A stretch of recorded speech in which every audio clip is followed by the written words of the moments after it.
back to the Doctor Who Marathon. I'm your host McEdam, and today we're going to be talking about the Series 7 story, Cold War, written by Tardis and is directed by Douglas McEdam. We'll also likely be talking about, later on in the video, Clara and the Tardis, written by Stephen Moffat and is directed by Jamie Stone. So before that, let's get into Cold War. Cold War is the Series 7 story that reintroduced the Ice Warriors into the revived era of Doctor Who. For those of you who don't know, the Ice Warriors were a race of alien creatures from Mars that wear these armorized reptilian armor so they can survive in the cold. And they first appeared in the 1960s in a story entitled The Ice Warriors. They also then appeared in The Seeds of... It's either The Seeds of Doom or The Seeds of Death. You know, there's two titles very similar.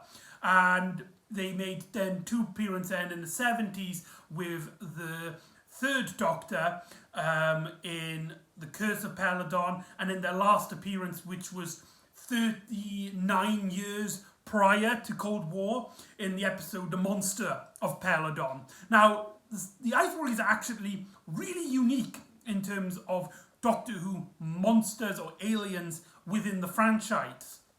Usually when Doctor Who has a race, they're usually either bad or good. We rarely get a moral, an enemy, an alien race, which, like humans, are like, there's a vast variety of allegiances.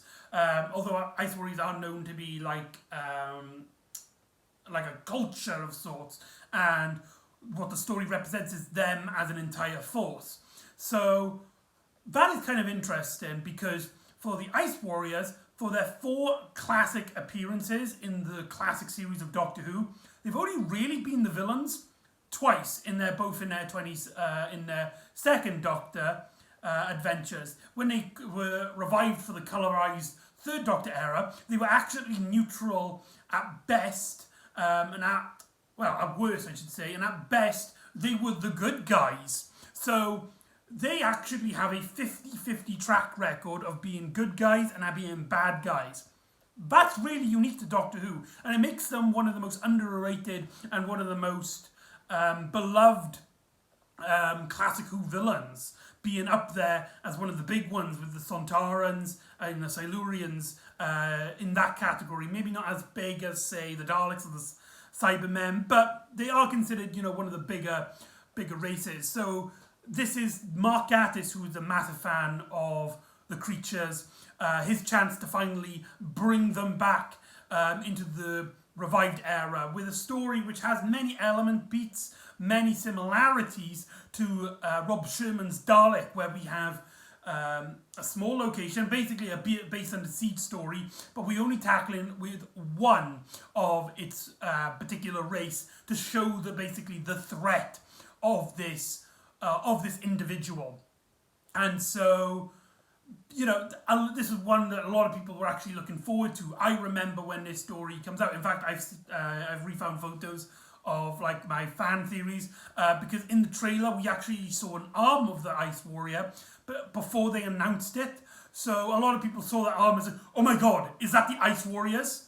And we were building up, and then we had like these little glimpses. You had this image, Series 7 poster, and you had this like shard of ice, which kind of resembled an Ice Warrior's helmet, and the anticipation for seeing one of Doctor Who's biggest creatures from the classic era to return was such, something that a lot of, especially classic Who fans, were really looking forward to. And with Series 7 having the great intelligence and the Ice Warriors, and we'll get on to as well the Cybermen, it seems like this era, this Series 7 Part B, is a love letter to the second Doctor era, which is very fitting, as Matt Smith, the 11th Doctor, actually based his performance around Patrick Troughton's. He basically used Patrick Troughton's Doctor as a blueprint for his. So that's really cool. that's really, cool. However, for the story itself, it isn't exactly a popular story. A lot of people cited it as an okay episode. They do like the fact that the Ice Warriors are in it. However, they felt like the majority of the story is a bit, not really much to it. And I guess that's fair enough. But what's my opinion on it? What's my take on it? Well, the story is set in 1983, where we actually are on a submarine during the height of the Cold War, where the USSR, or Russia, or the Soviet Union, whatever, I'm not really good at geography or history, but they're basically Russians, the Russian military, and the US are at a height of this mutually assured destruction. They've both had nuclear weapons, which, if set off, could eradicate the opponent enemies. So they've been building up these weapons, making their weapons stronger and stronger and stronger, so that each army force can annihilate the other. This is actually something that actually happened in real life, by the way, this Cold War. For those of you who don't know, it happened. It's Doctor Who, though. And the Doctor and Clara find themselves in this situation. They were planning to go to Las Vegas, however they found themselves in this Soviet submarine, and the Tardis vanishes, which we later learn right at the end of the episode, is because the Doctor reactivated his HAS, the Hostile something operation system, which is actually a reference to, I believe, I want to say it's a reference to the Invasion, but it has been used before in a second Doctor story. It might actually be another Ice Warrior story as well. I'm not quite sure. But anyway, the has been used before. The has been used before. So anyway, and so basically the story becomes this basics under siege, as we learn that the professor of this submarine, he has this block of ice that he found in the Antarctic of a specimen, to which the crew believe is a mammoth. Now, a little bit of a nitpick, but when you see the ice and you see the figure, it's so clearly not a mammoth. Why did everybody think it's a mammoth? It's clearly a humanoid individual. But anyway, due to one of the crew members being impatient and lighting it up with like a heating tool, the creature inside this block of ice is let loose, it's let free, it's awakened from its 5,000 year slumber in the ice, to which it will now awake onto the ship as something has crashed the submarine down to the bottom. I can't remember if there's actually an explanation as to what made the submarine crash per se. I'm trying to think. I don't think there was an explanation. Now, this is something I'm going to say that I'm not very good at the Russian pronunciations of the names, so I will be referring to characters by the actors' names. But I will say that for a story which has Russian characters, basically Clara is the only British character, and Clara and the Doctor are the only characters that supposedly have British accents. Nobody in the submarine have a Russian accent, which I know that there's a lot of films which could be a reference to what's it called? What's that film called? Red October. I can't remember. That one was Sean Connery, where nobody had a Russian accent in that either. Or at least Sean Connery didn't give an accent. But the fact that nobody has a Russian accent in this story makes the feeling of the Cold War just a lot less like you're in the adventure. Everybody refers to themselves as Russian. They call each other comrades, but they're doing it in the normal British accents, and it's really, really strange. However, most of the crew aren't that interested. There are a few red shirts, as you will take to a story which is essentially a base under siege storyline. For those of you who don't know, a base under siege or bus story is a type of Doctor Who formula, where you have a select few characters locked in a finite space, where basically the enemy is coming after them. The enemy is surrounding them in essentially all ways, and the danger keeps on heightening as it knocks off one by one, almost like a slasher film. In fact, this story has been compared to Aliens, with something that happens later on. But we do get three main crew members. We have Liam Cunningham's character, who's basically the captain.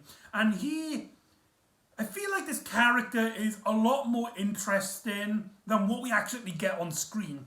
We have a few scenes where he's contemplating launching the missiles. In fact, the first scene we get is these characters are basically getting ready to put the finger on the trigger, basically a practice round to release a nuke with nothing provoked, so that they can basically be the first ones to fire. And Cunningham's character seems he has this dedication to the motherland, and he does kind of feel in his heart that, but he understands why he does it. But in the heart as well, he doesn't. He is conflicted with it when he gets distracted by the professor character. He then aborts the missile practice and proclaims, we'll do it again tomorrow. And Liam Cunningham is a very big British actor, mostly known these days as his character in Game of Thrones. But despite the fact that there's clearly a great character here, this character who's conflicted about where he stands in the Cold War, there's not a lot of scenes where this aspect of the story gets to shine, and it's a massive disappointment. And clearly one of the biggest issues here is the two of the three supporting casts. We also have David Warner, who is the professor character. He's the one that mainly stands out. He mainly focuses as comic relief character. He has a fascination for the West's music. And being a story set in 1983, we get mentions of Ultravox and Duran Duran. And as somebody who grew up with that kind of music, it was really strange, but in a way kind of cool to see that this kind of music, which I grew up on, being referenced in Doctor Who. And I do like this. He's kind of he's the professor of the crew. He's the one that, he does the research. He's the science expert. However, he's also incredibly dumb, but he's also got this kind heart at him. And that it really shows in scenes where he befriends Clara of sorts, and he comforts her and makes sure that she's all right. And she, she's really, she's very confident in herself. And when he sees that she isn't, he tries to confront her and tries to make some jokes, some levity of moments. That does kind of bite this story in the ass at one point. We'll get to that scene. Everybody who's seen this story knows exactly what I'm on about, but I'll save that for a later bit. But we also have as well, basically the second in command, played by Tabuscus Mendes, I believe it's pronounced his name, who's also a semi-big actor, mainly now known for his character in Game of Thrones. Yeah, two actors in this are in Game of Thrones, and Matt Smith, from when I'm recording this, will be appearing in House of Dragons, the prequel series. So that's kind of interesting, that there's a lot of Game of Thrones connections of Doctor Who in this episode. It's really strange. It's very, very strange. But Mark Gatiss, I'm sure Matt Gatiss has a cameo in Game of Thrones as well. That's just so weird. That's just really weird. And he comes off as somebody who's a lot more determined. He's a lot more confident in where he stands in the Cold War. He basically has the sentimentality, it's us or them.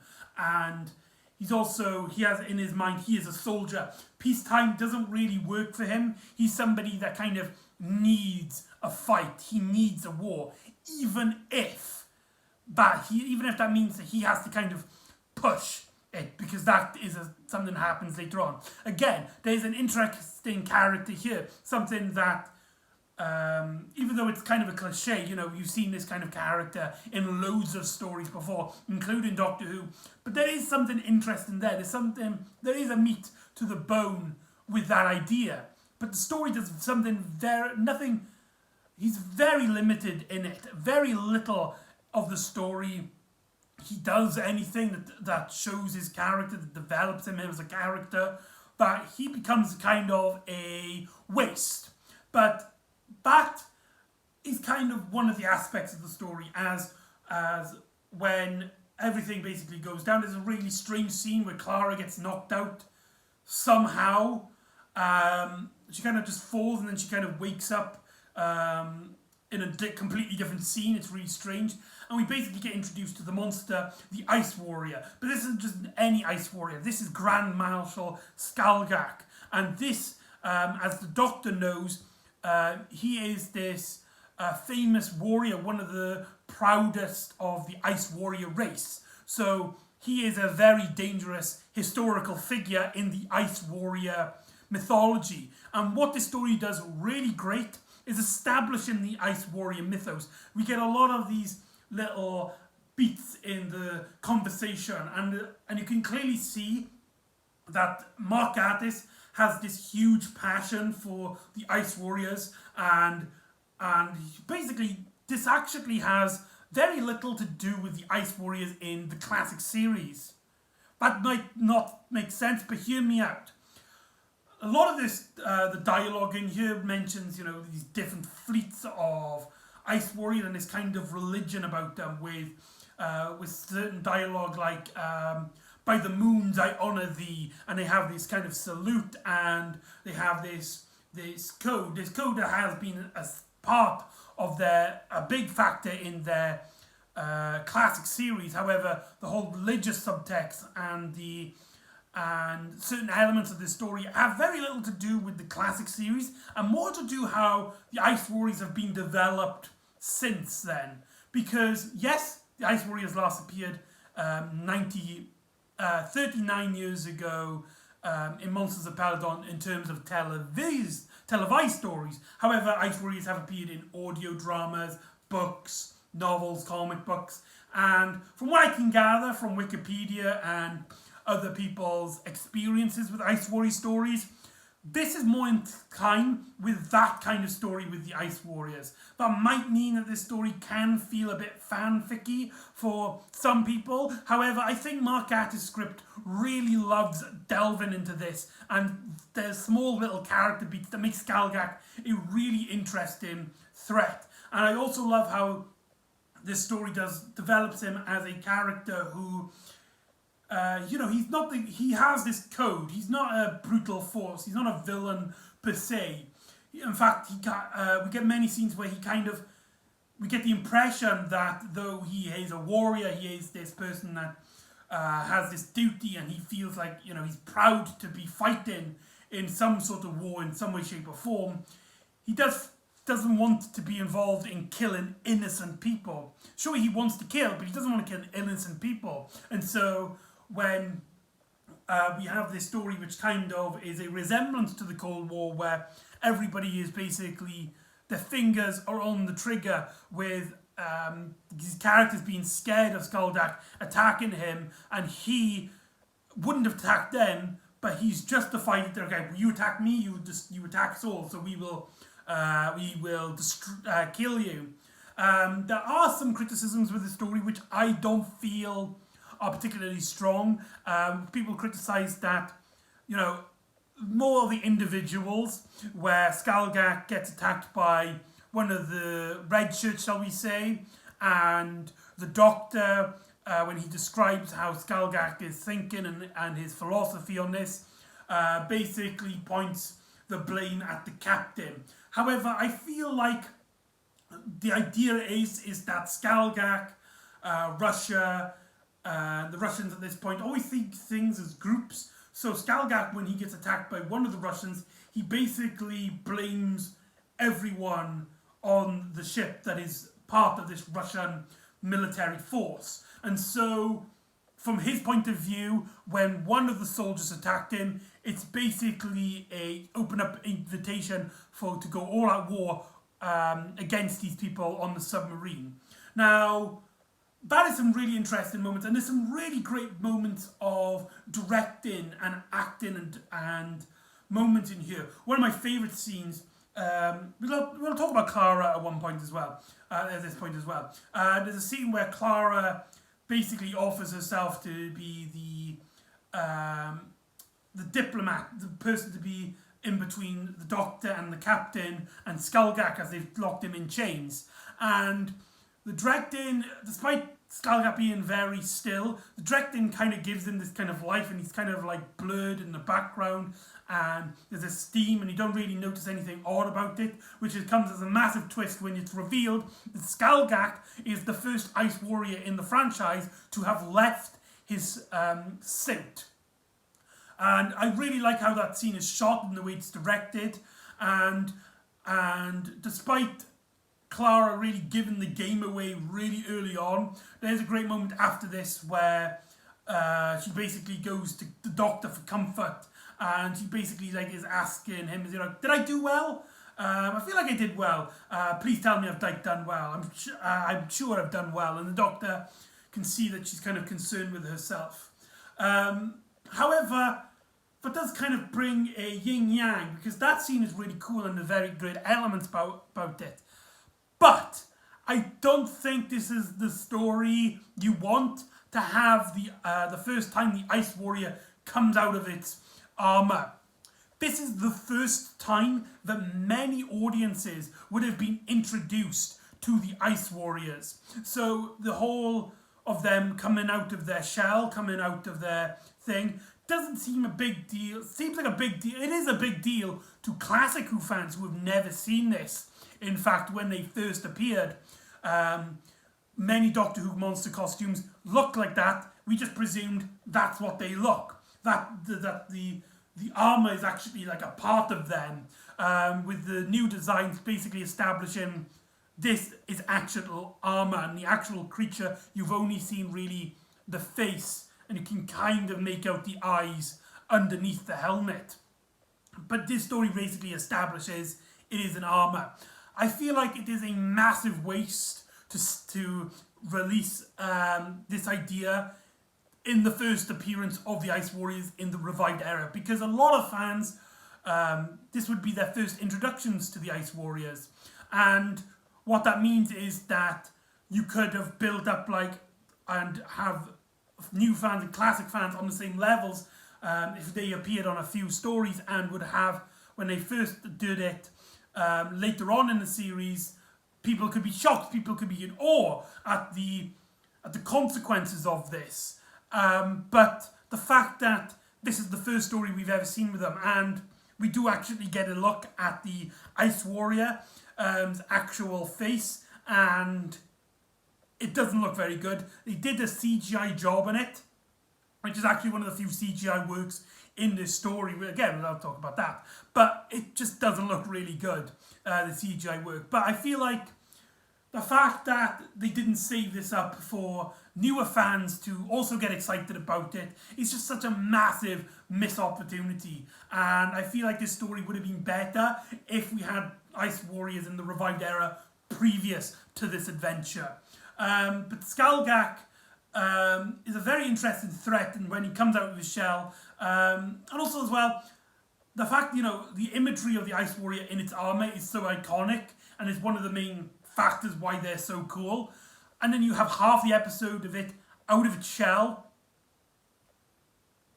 I think that's kind of an issue in terms of branding the Ice Warriors. But it doesn't mean that the story doesn't do a cool job with the Ice Warriors. There are some physical effects where they get these hands where he grabs onto people and kills them. And basically, the rest of the story is a slasher film where Skullgak goes around the ship, killing individuals one by one, trying to learn their weaknesses, and other characters like Tobias Mendes' character, who gets killed. But before that, he basically is like me and you were kind of the same. We're both soldiers that don't really fit times of peace. So maybe we can work together to, to come together of sorts to try and fight this war.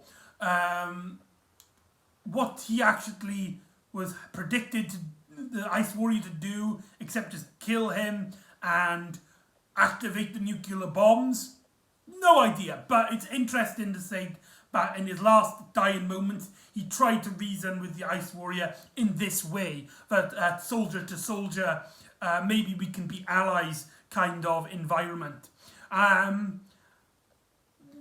this also leads into easily one of the best scenes in the story. Another scene also revolving around Clara, where they find one of the dead bodies, and this is actually the first time that Clara's seen a dead body. And Jenna Louise Coleman plays this scene extraordinarily well. She kind of goes a bit still, she kind of doesn't blink a lot, and she kind of is not as hyper, she's kind of low beat.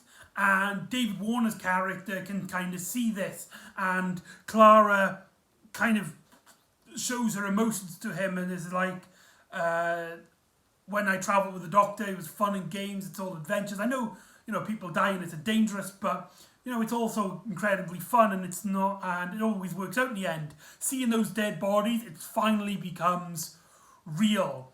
And David Warner can see that she is struggling, and so he tries to comfort her by getting her to sing music and lighten the mood. Now this is the scene I was talking about earlier, in which the story kind of bites itself in the ass in this scene, because the story does something so incredibly interesting, something which I think a lot of fans, when they saw this scene, they were like, oh my god, we've never actually seen this before. This is a really cool and interesting idea, only to be let up as a joke. Essentially, David Warner's character knows that, because the Doctor earlier on basically explains that they're time travelers from the future. And he basically asks Clara about her time as the future. And so he asks her, tell me about the future. And Clara's just like, what? I can't tell you about the future. I can't tell you, that could be breaking laws of time and something. I can't tell you how the Cold War will end. And he actually kind of gets, after he kind of walks through, he's like, please, I'm begging you, what happens in the future? I need to know. We've never had a scene like this before, and it's so interesting. And it's such a waste, it's such a shame that what he actually was talking about, which I think was more of a joke to try and lighten Clara's spirits, is he asks Ultravox, do they split up? That is a really sad missed opportunity there in that. Now let's talk about pacing. Mark Gatiss is usually really great at pacing a story, with stories like The Unquiet Dead and Night Terrors, though being slow, are really good at setting up this atmosphere and setting up the tension. Despite a lot of scenes, there's not really much to it.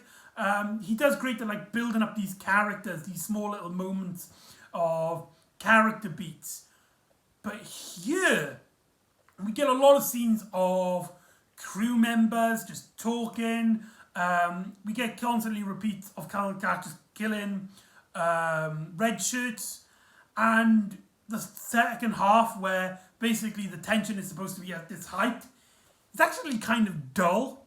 Though it's still interesting in the fact that Skullgak is a really interesting villain who has this kind of code and is, he doesn't kind of want to, but he is kind of pushed due to his philosophy, due to the Ice Warrior Code, to basically set war on humanity, set the humans to destroy themselves because they attacked him. They basically declared war on the Ice Warriors, and so he could single-handedly just destroy everyone, maybe even including himself.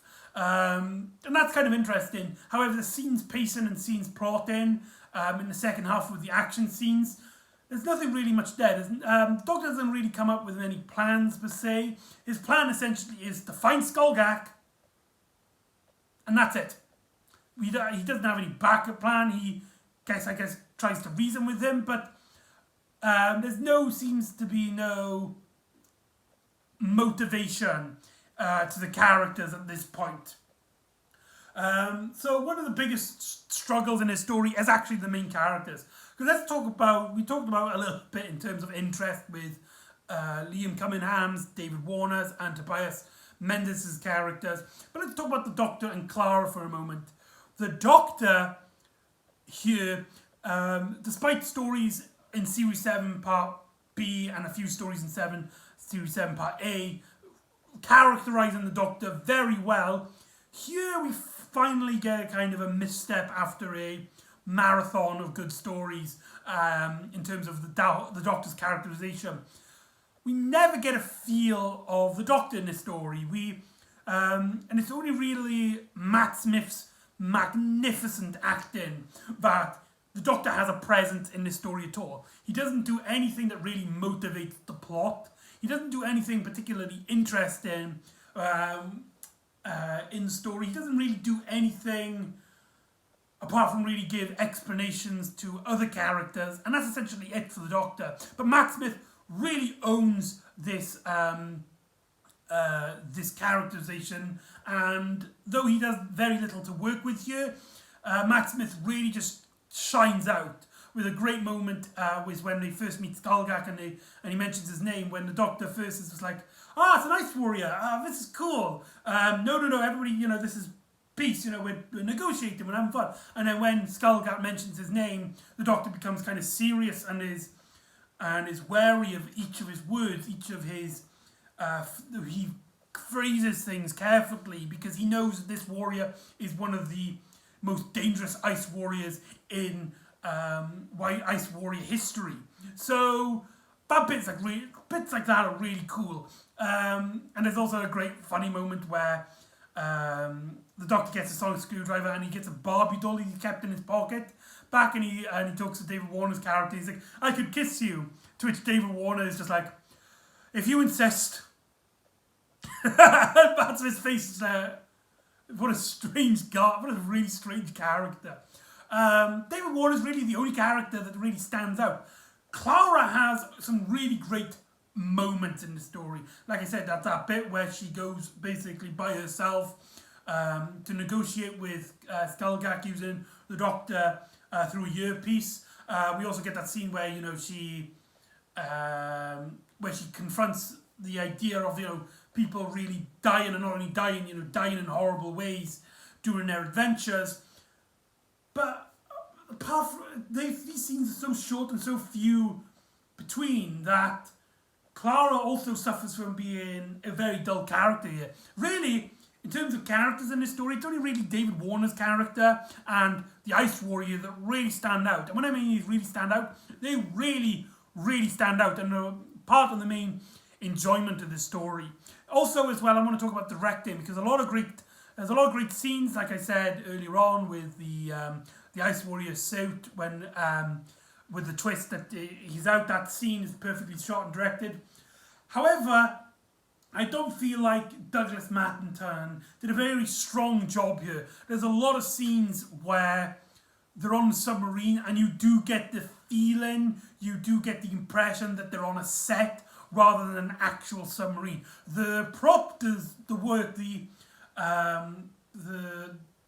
design of the corridors very well done, and it really suits the aesthetic of the Cold War and the submarine. However, a lot of scenes are shot in a way which feels more performance than they do in a real life environment, more like a stage in a way. But that's neither here or there. It's something that only really people who focus on directing would really pick up on. Not that it's bad, but there's nothing really that breaks the rule of it being a submarine, but you never really get that impression per se. With only really a handful of shots are memorable. This all leads in close to the conclusion where Skullgak basically has his finger on the button and Doctor and Clara basically have to reason with him. You know, it's like, no, you're going to kill innocent people. If you do this, you won't be remembered as a war hero. You'll be remembered as a killer of many, many innocent lives. And Skullcar kind of hesitates. Now, this is one of the big factors that makes this story so, not hated, but not as well loved in a story. And that is the cop-out ending. And I totally agree. As someone who actually does really enjoy the story, I will admit this ending kind of sucks. Because the danger, the choices in the story gets taken out of our characters' hands as we essentially learn that the Ice Warriors have come to collect Skullgak. Their ship has transported to Earth and they've rescued the submarine. They've taken it up to the upper atmosphere of Earth and they teleport Skullgak away. And because now he has met his brethren, he is with the Ice Warriors, he decides to release his power over the nuclear bombs and saving Earth. The fact that it wasn't to do with Clara or the Doctor's intuition or Skullgak's moral compass. It was to do that the Ice Warriors just suddenly, coincidentally, turned up at the very end of the story is a massive cop-out. I don't think it's really so bad that it completely ruins the story, but it's more of just a cop-out. It's just like, that's a bummer ending in terms of enjoyment. And the story ends with a light little moment where the Doctor basically reveals he activated the HAS and that the Tardis has landed on the South Pole. So he's basically travelling with Clara for a moment to get the ship, which is at the moment near the North Pole, down to the South Pole on the other side of the planet. And so that's Cold War. And overall, sure, the story has a lot of issues. It's not very well paced. Most, if not the majority of the characters are extremely dull here, and when they are interesting, they don't really get a lot of time to shine and to show why they're interesting characters, with a lot of great actors here seemingly wasted.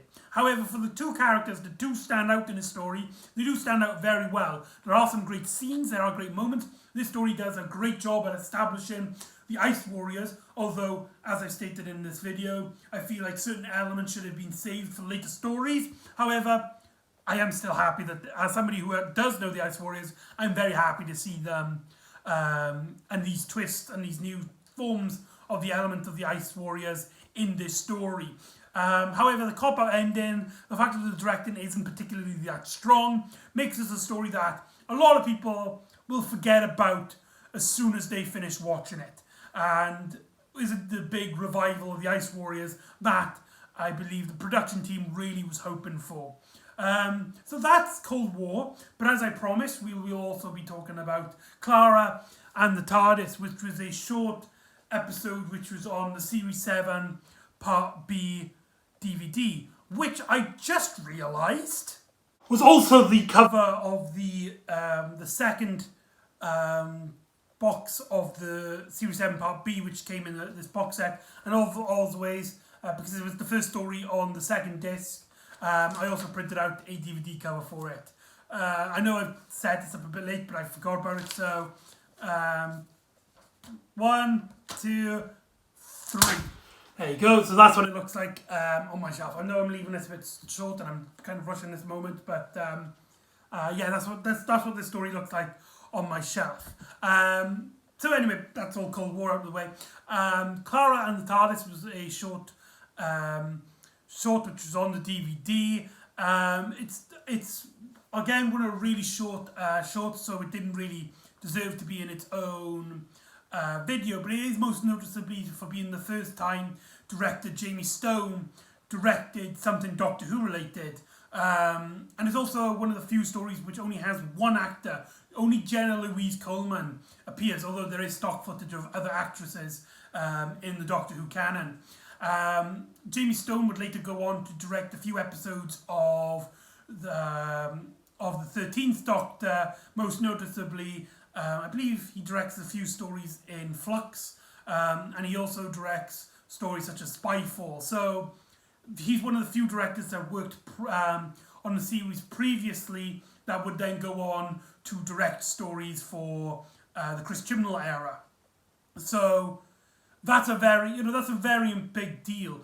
And he actually does a pretty good job here with the TARDIS set. Essentially, it's just Clara not getting along with the TARDIS. The story is kind of strange by the fact that it seems like the TARDIS can talk, in a sense that it can make these signals that emphasize if it's it's frustrated, or if it's giggling, or if it's finds something amusing, which seems really strange and kind of goes against the more scientific aesthetic of this new TARDIS design. If this was in a story we're using the previous TARDIS designs, I don't think that would have actually bothered me. But the fact that this TARDIS design is a lot more machine of anything, it does kind of feel really strange. And Clara kind of has this fallen out with the TARDIS, which has actually previously been established in the Rings of Akaten, and also would be continuing on in later stories.